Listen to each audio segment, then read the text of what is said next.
This video logger vlog is for educational purpose. Stay watching. The topic that I will discuss is what are rubrics, portfolio, and what are the assessment strategies and multiple intelligence. Let's go!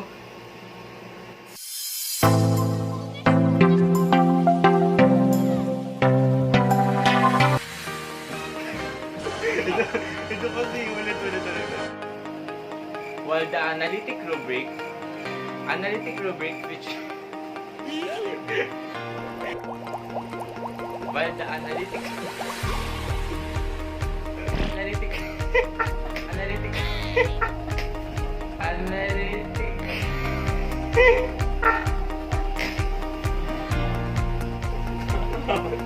Bakit ka tumatawa ako sa iyo? Alistik.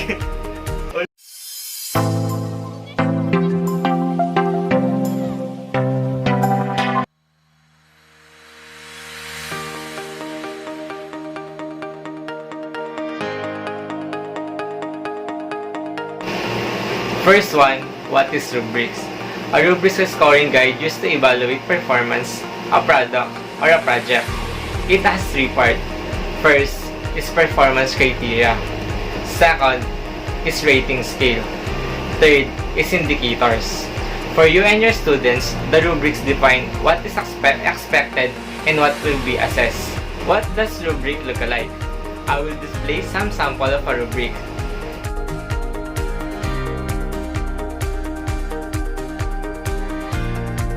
There are two types of rubric.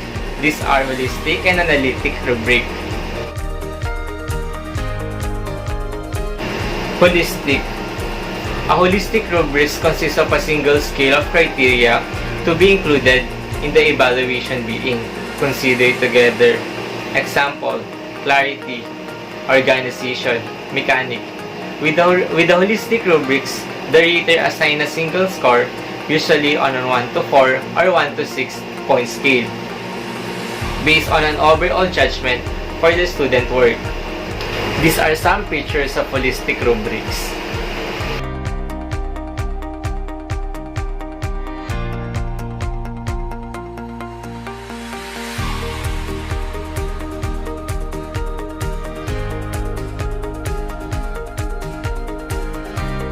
While the analytic rubric feature of grid criteria of level of achievement. The instructor assign points or weights to a particular criteria. Evaluate the student performance on each area. This is useful in providing feedback on areas of strength and weaknesses. Here are some examples of analytic rubric.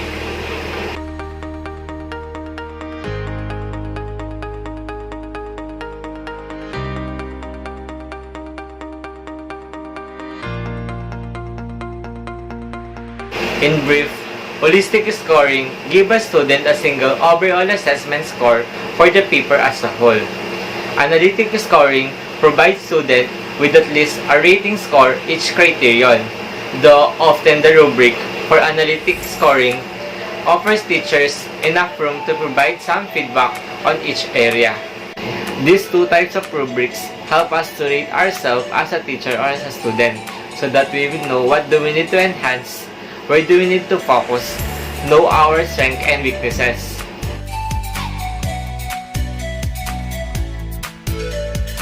The biggest distinction within rubrics, however, is between holistic and analytic rubrics.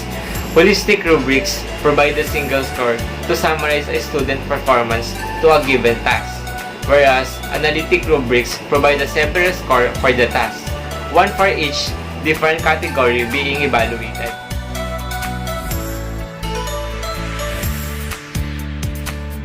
Advantage of holistic rubrics. First, emphasize on what is the learner is able to demonstrate, rather than what she or he cannot do. Second, save time by minimizing the number of decisions raters make. Last, can be applied consistently by trained raters, increasing reliability. Disadvantage of holistic rubrics. First, does not provide a specific feedback for improvement. Second, when the student work, varying levels spanning the criteria points is such a difficult to select the single best description. Last, criteria cannot be weighted.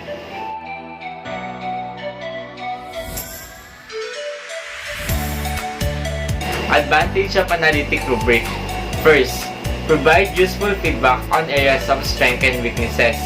Second, criterion can be weighted to reflect the importance of each dimension. Disadvantage of analytic rubrics. First, takes more time to create and use than a holistic rubrics. Second, unless each point for each criterion well defined may not arrive at the same score. Second one is portfolio. What is portfolio assessment and its purpose? Portfolio assessments based on systematic collection of learning work such as written assignment, draft, artwork, and presentation that represent competencies, exemplary work, or the learner's developmental progress.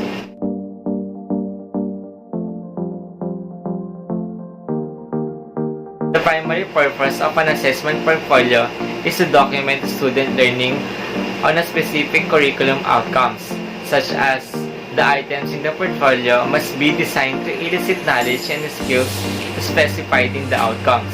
First, evaluating coursework quality, learning progress, and academic achievement.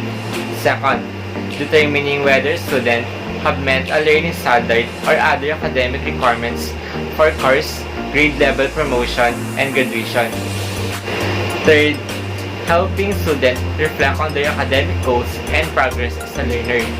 Fourth, creating a lasting archive of academic work product, accomplishment, and other documentation.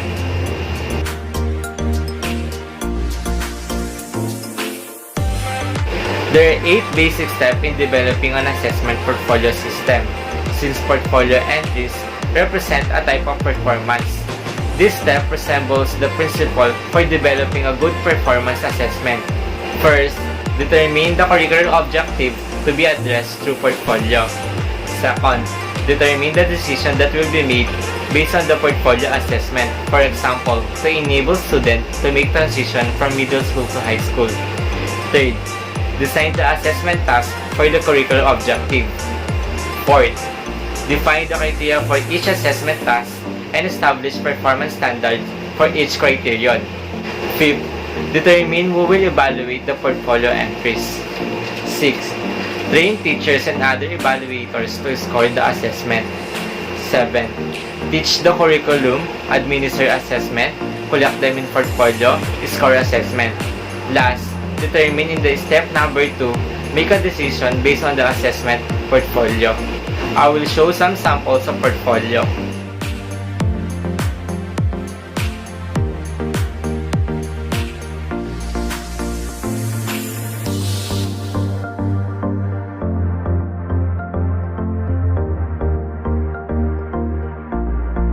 Portfolio used well in classroom have several advantages. They provide a way of documenting and evaluating growth, much more nuanced way than selected response tests can. Also, portfolio can be integrated easily into instruction. For example, used for assessment for learning. Portfolio also encourages students self-evaluation and reflection, as well as ownership for learning.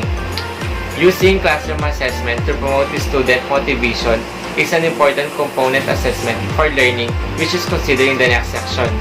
However, there are some major disadvantages to portfolio. First, good portfolio assessment takes an enormous amount of teacher time and organization. The time is needed to help students to understand the purpose and structure of portfolio, decide which work sample to collect, and self-reflect. Some of this time need to conduct into a one-to-one conference. Reviewing and evaluating portfolios out of class time is also enormously time-consuming. Teachers have to wait if the time spent is worth the benefits of portfolio use.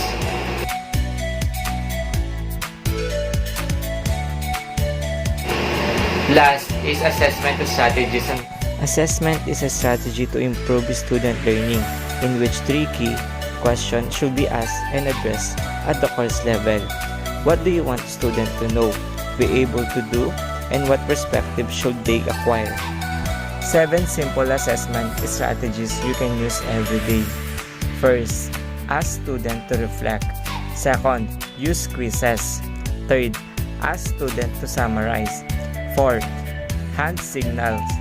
Fifth, response card. 6. Four corners. Last, think, pair, share. What is multiple intelligence? Multiple intelligence assessment. This form can help you determine which intelligence are strongest for you. If you are a teacher or tutor, you can also use it to find out which intelligence uses your learners most often. There are 5 traditional views of intelligence. First, people are born with a fixed amount of intelligence. Second, intelligence level does not change over a lifetime. Third, intelligence consists of ability in logic and language. Fourth, in traditional practice, teacher teach the same material to everyone. Last, teacher teach a topic or a subject. And in multiple intelligence, first, human beings have all the intelligence, but each person has a unique combination or profile. Second, we can all improve each intelligence, though some people will improve more readily in one intelligent area than in others. Third, there are many more types of intelligence which reflects on different ways interacting the world. Fourth, multiple intelligence. Pedagogy implies the teacher teach and assess differently based on the individual intellectual strengths and weaknesses. Last, teachers structure learning activities around an issue or question to connect subject. The teachers develop strategies that allow students to demonstrate multiple ways of understanding on their values and uniqueness.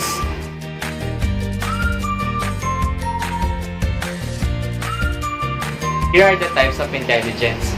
First, verbal linguistic intelligence. Well-developed verbal skills and sensitivity of the sounds, meanings, and rhythms of words. Skills, teaching, listening, speaking. Career, teacher, politician, lawyer, and translator. Second, mathematical logical intelligence. The ability to think conceptually and abstractly, and capacity to discern logical and numerical pattern. Skills, performing experiment, problem solving. Career, mathematician, scientist, engineer. Third, musical intelligence, the ability to produce and appreciate rhythm, pitch, and timbre. Skills, singing, playing instrument, composing music. Career, singer, musician, composer. Fourth, visual spatial intelligence, capacity to think pictures and image to visualize accurately and abstractly. Skills, building puzzle, painting, fixed design object.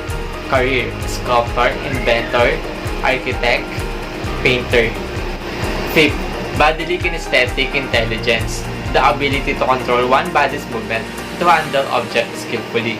Skills, sports, dancing, acting. Career, PE teacher like me, actor, dancer. 6. Interpersonal intelligence, the ability to detect, respond appropriately to the mood, motivation, and desire of others. Skills, counseling, empathy. Career, counselor, politician, and business person. 7. Intrapersonal intelligence, capacity to self-aware with inner feelings, values, beliefs. Skills, reflective, aware of inner feelings. Career, philosopher, researcher, theorist. 8. Naturalist intelligence, the ability to recognize and categorize plants, the animals, and nature's. Skills, apply science theory to life. Career, landscape architect, scientist, naturalist. Number 9. Existential intelligence, the ability to tackle deep questions about life and human existence. Skills, deep thinking and reflective. Careers, scientist, philosopher. How does multiple intelligence affect assessment? Multiple intelligence theory can draw back a student into learning. Using different intelligence to teach concepts, allow each of your diverse learner a chance to succeed at learning.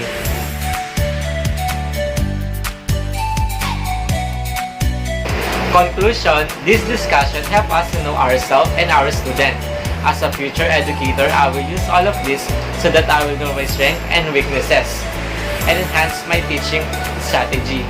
Knowing your student to help you to strategize on how we will discuss because every learners have different